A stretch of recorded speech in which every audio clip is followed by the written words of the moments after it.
Hi everyone, I'm Dan Harding, Editor-in-Chief of Power Motor Yacht, and we're here at the Miami International Boat Show climbing aboard the highly anticipated Kadey-Krogen 50 Open. And you're going to find out why it's called that in 3, 2, 1. Now, right off the bat, any of the Kadey-Krogen faithful are going to realize this is a pretty dramatic change to their layout. But it shares a lot of the DNA of its sister ships. You know, really the fine woodworking, the attention to detail that the company's known for, except in a really, well, open layout.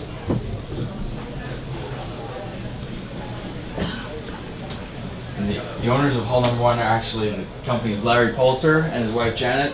And we got to spend a little time with them where they explained all the custom touches that they were able to put into this boat, from whether it's the choice of countertop to the type of grill station they liked. It's really a lot of the touches they brought from their home, which is fitting enough for a company that's slogan is "at home at any sea."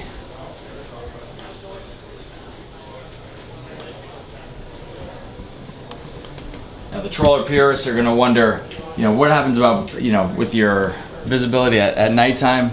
Well, if you want a true pilot house, a partition will actually come up all the way here, and it'll give you that nice dark pilot house.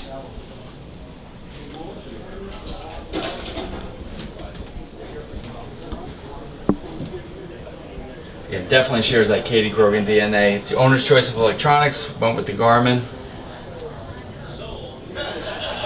And the important thing to note here is you have an option of single or twin engines. They elected for the single John Deere in hull number 1. Hull number 2 is going to have 2 engines.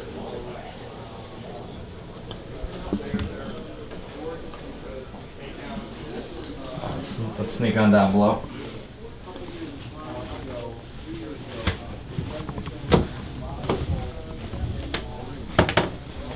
So again, a couple options here. You have a 2 or 3 stateroom option.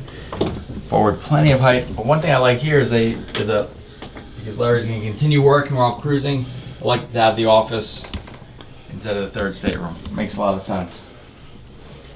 Now check out here, we got a lot of touches for homes from their home in the choice of the sink, the backsplash, a lot of details that they elected for it. And it's not often I point out the shower on a boat, but you gotta check this one out. Look at the size of that.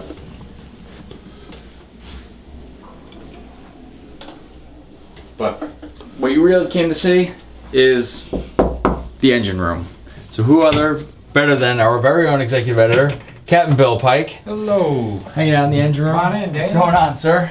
Well, I've been had a little time down here to look the place over, and just 2 or 3 days. And I've got a few things that are kind of extra special. Nice. Well, the first thing is that fire extinguishing bottle over there floods the genset compartment totally and would shut the engine down if there were a fire or you had a runaway diesel in there. Okay. I've never seen that on another boat. Another thing is this AC, this air conditioning setup.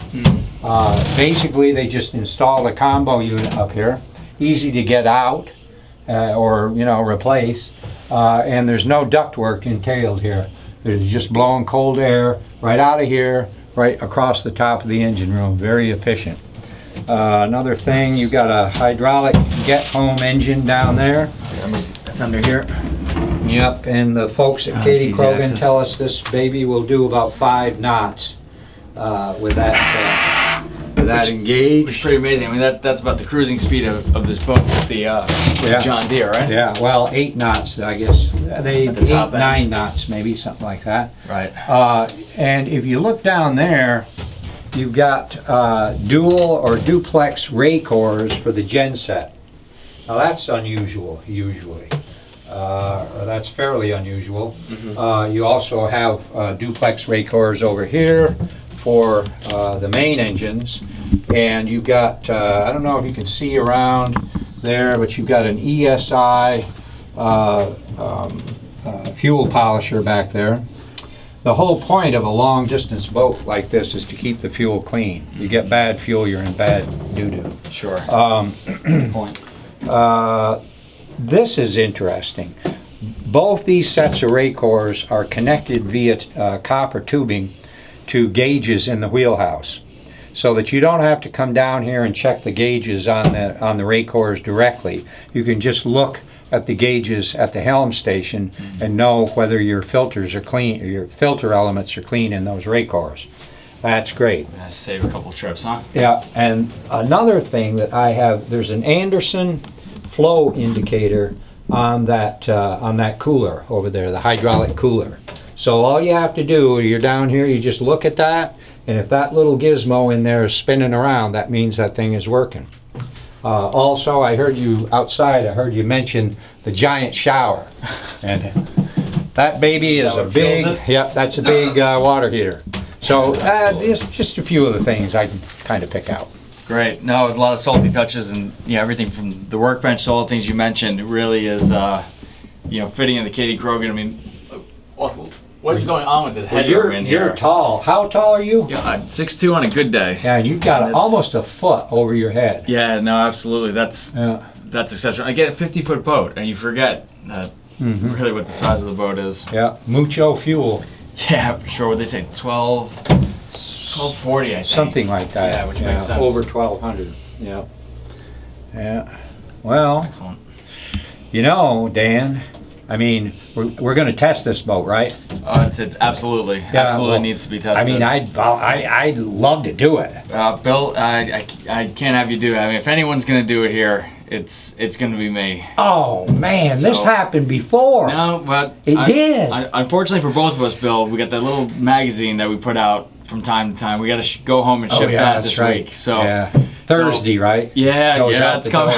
Thanks, yeah. Bill. Thanks for reminding me. Dang. But yeah, it's coming up. So unfortunately for us, fortunately for our editor at large, Captain John Wooldridge, he's gonna get to spend a couple of days really cruising the boat with the owners. And so you want to stay tuned to his full report in an upcoming issue of Power Motor Yacht. Lucky John. Lucky. Enjoy it, John. Yeah, enjoy it, John.